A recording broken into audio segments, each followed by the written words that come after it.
Општина Центар спроведува интензивни инспекцијски контроли на градилиштата низ целата локална самоуправа, информираше градоначалникот на општината Горан Герасимовски. Во изминатиот период извршени се надзори на 30 градилишта, при што се изречени 24 казни од различни прекршоци, меѓу кои незаконско зафаќање јавни површини со градежен материјал и валкани гуми. Санкциите се движат од 1300 до 1800 евра, информираат од општината. Герасимовски порача дека локалната самоуправа ќе реагира на секое нарушување на јавниот простор и безбедноста на граѓаните. Континуирано спроведуваме надзор на активните градилишта во општината. Сите што ги прекршуваат прописите и го узурпираат јавниот простор ќе се соочат со соодветни мерки.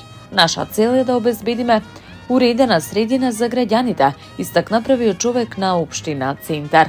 Од општината додаваат дека редовните контроли се дел од пошироката заложба за спречување бесправна градба и заштита на заедничкиот простор.